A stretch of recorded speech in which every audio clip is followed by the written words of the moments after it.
Hello good evening to all. आज मैं बात कर रहा हूँ एक ऐसे कहानी की जिसकी किसी ने कल्पना भी नहीं की होगी। एक ऐसी कहानी जिसमें कई किरदार हैं, अ season two remember and a story of a great comeback. मैं बात कर रहा हूँ आरसीबी के आईपीएल 2024 के अब तक के कैंपेन की। वो टीम जो आज से करीब 25 दिन पहले पॉइंट्स टेबल में 10वें नंबर पर थी।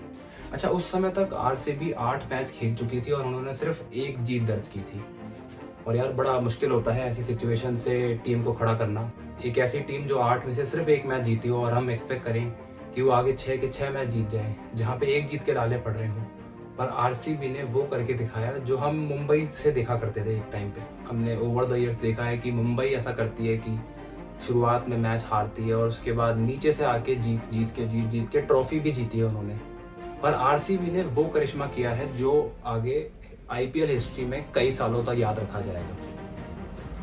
आरसीबी अब 6 के 6 मैच जीतकर प्लेऑफ्स के लिए क्वालिफाई कर गई है। अच्छा, हम तो ये भी नहीं कह सकते कि आरसीबी का जो कैंपेन है वो बड़ा अप एंड डाउन रहा है। वो सिर्फ डाउन डाउन डाउन ही चला है स्टार्टिंग में, और उसके बाद जो उन्होंने जीतना शुरू किया है फिर वो रुके नहीं। आरसीबी के कैंपेन की जो शुरुआत होती है वो बिल्कुल खराब होती है। आरसीबी का सबसे पहला मैच ही चेन्नई से होता है, जो कि टूर्नामेंट ओपनर होता है 22 मार्च को। आरसीबी पहले बैटिंग करती है और 173 का below par total score board पे लगाती है। चेन्नई वो टारगेट बड़े आराम से चेज कर लेती है। फिर दूसरा मैच आरसीबी का होता है पंजाब किंग्स से। अच्छा, आरसीबी वो मैच जीत जाती है। फिर ऐसा लगता है कि चलो ठीक है यार, पहला मैच था, थोड़ा टाइम लगता है, अब आरसीबी मैच जीत गई तो कॉन्फिडेंस अच्छा आ जाएगा। लेकिन फिर आरसीबी हारना शुरू करती है। आरसीबी लगातार 6 के 6 मैच हारती है और एक वक्त तो ऐसा लग रहा था जब आरसीबी 8 में से सिर्फ एक मैच जीती थी तो आरसीबी के फैंस ने ही उनको राइट ऑफ कर दिया था।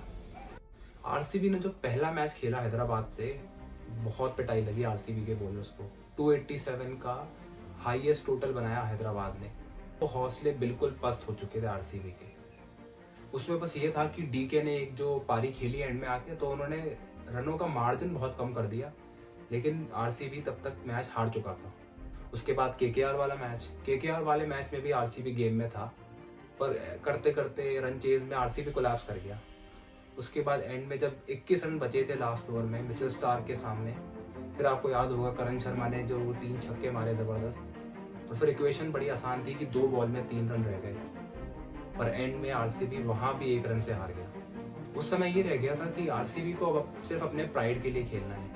अब टूर्नामेंट में ज़्यादा कुछ बचा नहीं है, अब जितना मैच एंजॉय कर सकते हैं गेम बाय गेम वो करते रहें। अच्छा, फिर आरसीबी पे प्रेशर नहीं था और आरसीबी ने जीतना शुरू किया। आरसीबी एक मैच जीता, फिर उन्होंने हैदराबाद से जो दूसरा मैच खेला वो जीता, करते करते गुजरात को 2 मैच लगातार हराए, फिर पंजाब, फिर दिल्ली, फिर करते करते अचानक से आरसीबी को एक होप दिखाई दी।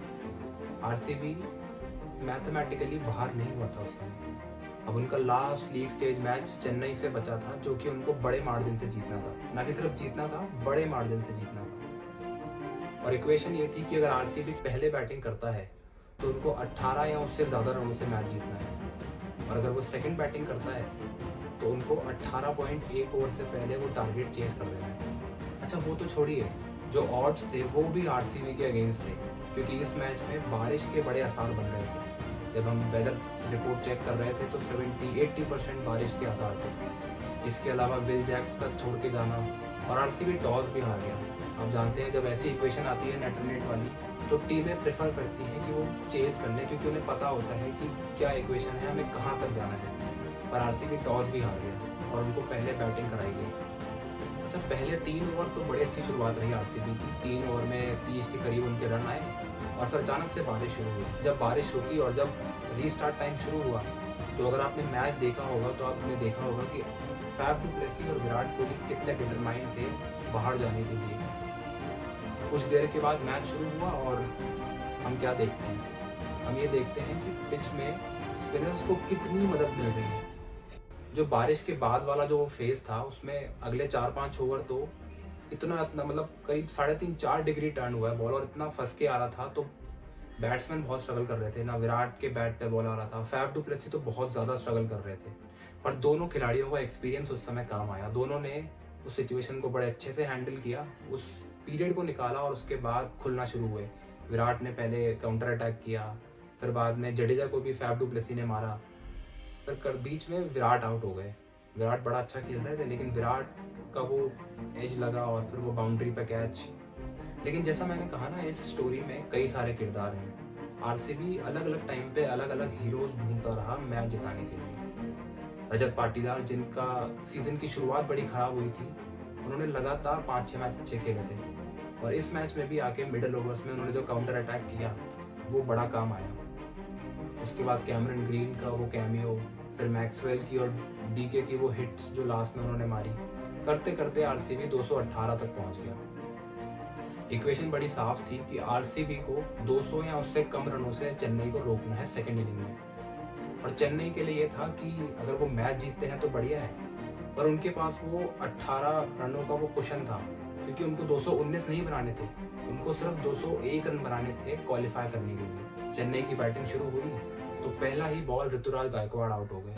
ऋतुराज गायकवाड़ जो कि one of the top run scorers हैं आईपीएल में और चेन्नई के लिए सबसे ज़्यादा रन बनाए उन्होंने इस सीजन में, वो पहली बॉल पर मैक्सवेल को आउट हो गए। उसके बाद यश दयाल ने डैरल मिचेल को आउट कर दिया। फिर चेन्नई पे प्रेशर आ गया। फिर चेन्नई ये सोच रहा था कि किसी तरह से मैच ना जीता जाए, बस क्वालिफाई करने के लिए 201 तक पहुंचे। शायद यही माइंडसेट भी उनकी हार का कारण था। फिर एक पार्टनरशिप भी लगी अजिंक्य रहाणे और सचिन रविंद्र के बीच में। लेकिन एक टाइम पे जब विकेटें गिरी तो इक्वेशन बड़ी मुश्किल हो गई थी, जब 4 ओवर में 63 रन चाहिए थे और 6 विकेट चेन्नई के गिर चुके थे। जडेजा क्रीज पर थे और धोनी अभी नए नए क्रीज पर आए ही थे। एक टाइम पे सिचुएशन ये आ गई थी कि लास्ट ओवर में 17 रन रह गए थे और यश दयाल ने वो ओवर शुरू किया और यश दयाल ने पहला ही बॉल थाली में परोस के MS धोनी को दिया और MS धोनी ने ग्राउंड के बाहर इतना लंबा छक्का मारा। उस टाइम तक लग रहा था कि 5 में 11 रन रह गए हैं और दोनों एक्सपीरियंस बैटर जो कि बड़े हिट मारने के लिए जाने जाते हैं, वो आराम से ये 5 में 11 रन बना देंगे और आरसीबी इस बार भी प्लेऑफ नहीं पहुंच पाएगा।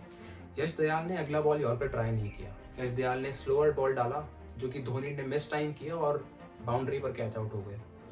उसके बाद तो यश दयाल ने रन बनाने ही नहीं दिए। 4 में जब 11 रह गए थे तो ना शार्दुल से हिट लगी और जब लास्ट में 2 बॉल पे 10 रन चाहिए थे और जडेजा स्ट्राइक पर थे, तो फिर हमको लगा कि लास्ट ईयर की तरह ही फाइनल वाली सिचुएशन ना हो जाए। पर यश दयाल ने अपने नर्व्स कंट्रोल किए और लास्ट के 2 बॉल में एक भी रन नहीं आने दिया और आरसीबी प्लेऑफ पहुंच गया। अच्छा, आरसीबी भी टूर्नामेंट नहीं जीती है, लेकिन जो आरसीबी ने अभी किया है, जो ये सॉलिड कमबैक किया है, ये मोमेंटम लेके आरसीबी एलिमिनेटर में जाएगा और जो टीम नीचे से ऊपर आती है वो और भी ज़्यादा खतरनाक हो जाती है। कहते हैं ना कि you have to peak at the right time, so RCB is peaking at the right time. RCB के फैंस होप करेंगे कि वो इस साल ट्रॉफी जीते और इससे बढ़िया क्या हो सकता है कि वुमेन्स टीम और मेंस टीम एक ही साल ट्रॉफी जीते। खैर वो तो बात की बात है, लेकिन आरसीबी ने जो किया है वो अगले कई सालों तक याद रखा जाएगा। चेन्नई के लिए ये है कि MS धोनी का हो सकता है कि ये लास्ट सीजन है, but with MS Dhoni you never know. MS Dhoni कभी भी साफ साफ बताते नहीं है, क्योंकि MS धोनी का हमने देखा है ओवर द ईयर्स, वो एक बार सुबह उठेंगे, उनका मन करेगा कि एक ट्वीट करेंगे और रिटायरमेंट ले लेंगे, तो वो सस्पेंस बना रहेगा। लेकिन जो माहौल है अभी कि अगले साल मेगा ऑक्शन है और धोनी की फिटनेस पे जो बात हुई, जो हम पढ़ भी रहे थे कि धोनी की नी में बड़ी प्रॉब्लम है, इसलिए वो लास्ट में बैटिंग करने आ रहे हैं हमेशा। तो इन हालातों को देखते हुए ऐसा लगता है कि धोनी का हो सकता है कि ये लास्ट सीजन है। बाकी ये थी आज की वीडियो अच्छा लगा है तो प्लीज़ इसे लाइक करें, शेयर करें, चैनल को सब्सक्राइब किए बिना मत जाना और अपना ओपिनियन ज़रूर देके जाना कमेंट सेक्शन में। आपको क्या लग रहा है कि कौन जीतेगा इस साल IPL?